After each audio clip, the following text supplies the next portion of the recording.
topic. And it's a pleasure to invite Dr. Saurabh Jain, who's a consultant ophthalmic surgeon at the Royal Free Hampstead NHS Trust and holds an honorary appointment at the University College London Hospital. He has special expertise in all aspects of pediatric ophthalmology, adult strabismus, and cataract surgery, and has extensive research and publications and is a regular speaker as most of the prestigious international meetings, places where I've had the frequent pleasure of listening to him. He'll be talking to us about an extremely difficult condition to manage, which is internuclear ophthalmoplegia, and he'll be talking about transposition and strabismus secondary to INO. So, Dr. Saurabh, please.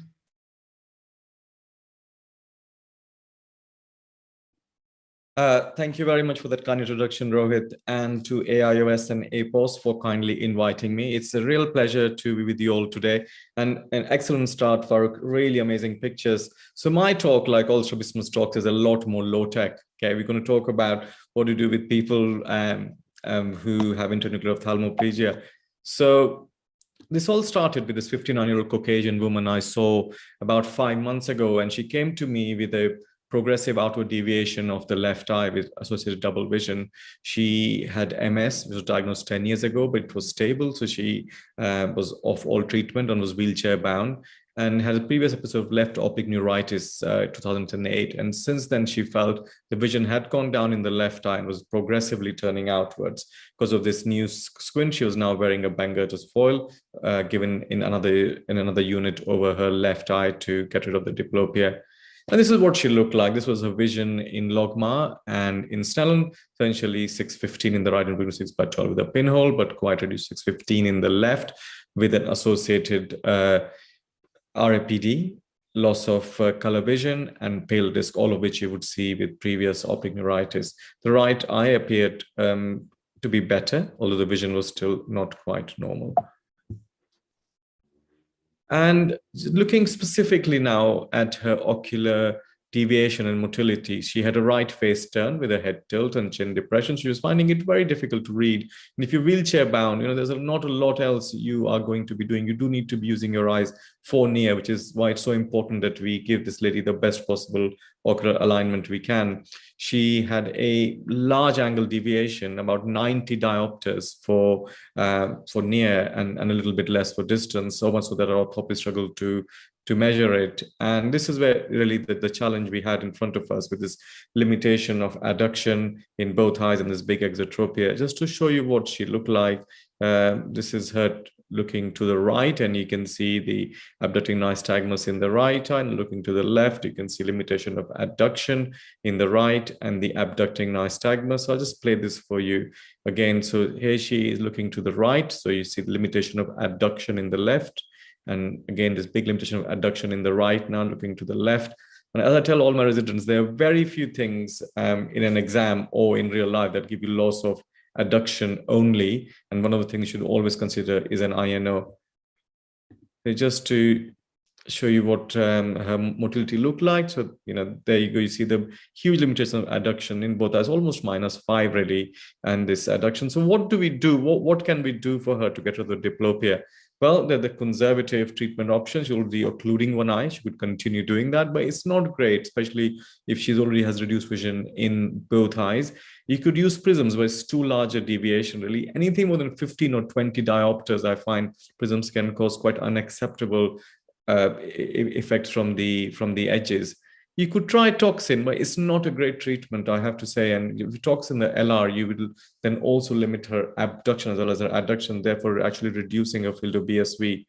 If you're going to do something surgically, and we don't always talk about surgery in things like myasthenia or INO, because there's a perception that a lot of these will get better, and yes, 50% of them do get better. But a stable INO with a large angle deviation would be perfectly reasonable to list for a surgical procedure. You could do a large recess resect. You could augment this with a posterior fixation suture. You could maybe do a periostral fixation to the anterior lacrimal crest medially, but then again, to limit the motility of the eye, you could think of something like transposition. Those are things that sort of went through my mind And because it was such a large angle deviation, there was almost no action of the MR at all. I carried out a transposition procedure. So modified Nishida. So what I did was I transposed both the vertical recti towards the medial rectus. The way I do it is I use the rule of 10 and 10. So you take a bite in medially, in this case, from the vertical recti, about 10 millimeter behind that insertion, trying to avoid any vessels that you see. And you go to a point midway, superior and infromedially, towards the muscle where you want to move the eye towards. And usually use a non-absorbable suture. I use a 5-0-ethibond, which is what I have in my theater, where you could use Proline if you prefer. This is what we did. And so this was day 7. I haven't seen her since. She came back. She was a lot happier. The amount of adduction is hugely improved from -5 to -2, -3 maybe.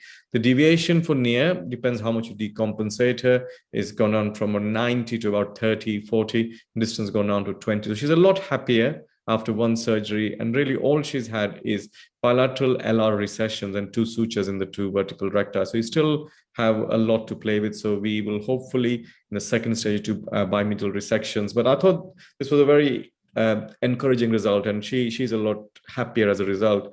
And this is really what got me thinking, I want to present this case, because this is a condition we do see often in clinic, especially if you do neuro-ophthalmology. You see these patients who have either an ischemic or demyelinating pathology causing damage to the medial longitudinal fasciculus, and this internuclear damage causes the adduction weakness on the side ipsilateral and nystagmus in the abducting eye.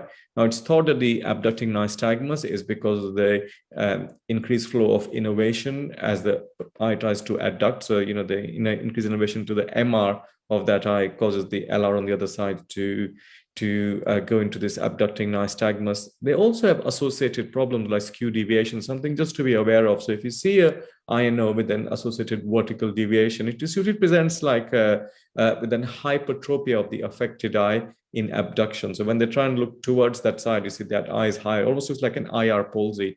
Then do think of a skew deviation.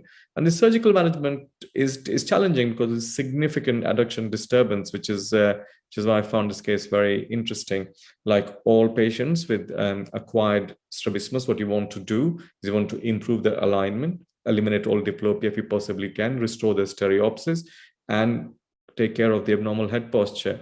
There is a hypothesis that just resecting a MR in these cases can actually reduce the abducting nystagmus in the other eye because of the mechanism I just talked about.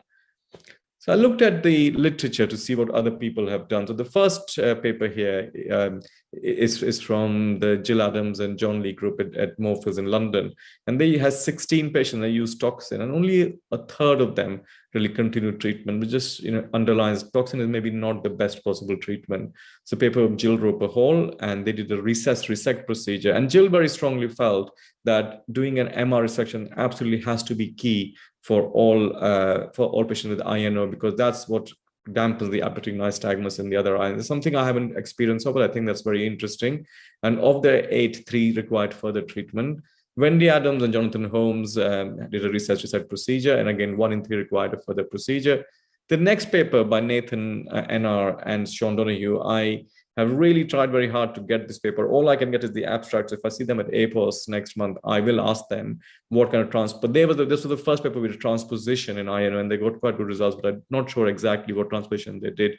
The next paper is an Iranian paper, and they found they did they had one patient where they did a split tendon transposition, and they had a reasonably good result, but they needed further surgery. It just underlines how difficult this condition is to treat. When we talk about transposition, we always think about transposition in 6th nerve palsy, because that's where they are the most commonly used. You can use a full tendon transposition, but you don't really want to do 3 tenotomies in one eye, which is why there were other innovations such as Hammerskheim or Jensen's procedure. But even a Jensen's procedure, which avoids a tenotomy, can cause anti-segment ischemia. So in this scenario was this paper by Nishida 2003, and as an alternative to Jensen, they split the muscle and attached to the sclera adjacent to the LR, and therefore they took away the need to do a tenotomy of the transposed muscle, and they got quite a good result. So this is what people started to look at. And there was a further modification by Nishida's group, which is the one I use here, in which all they do is they just move the muscles, in this case laterally, in my case medially, to get the desired outcome. And this is quite a good procedure, because if you do it carefully, you can avoid the muscular vessels, so you reduce the risk of anti-segmental ischemia. This is what I have used in this case, and this is the first time I haven't found any other report of Nishida in INO, so I thought it was an interesting thing to use. And I find it's a very simple technique. In fact, my fellow did most of the surgery. It's very atraumatic. You can avoid the anticiliary vessels. You can also preserve the original action of the muscle, because that's why you do not want to create a problem when you're solving one problem. This is why I quite like this procedure. It's also one of my go-to procedure when you need a transposition for sixth nerve palsy. And that's it, really. That's really what I wanted to say. I think exotropia in INO is a very challenging surgical conundrum. The goal of surgery is the same as it is for most people with an acquired concomitant squint, but it's always good to consider associated findings. Toxin may have a role if you want to temporize the situation, but I find that long term, they don't really do very well with toxin. And so do consider nasal transposition of the vertical recti as a possible option. Thank you very much.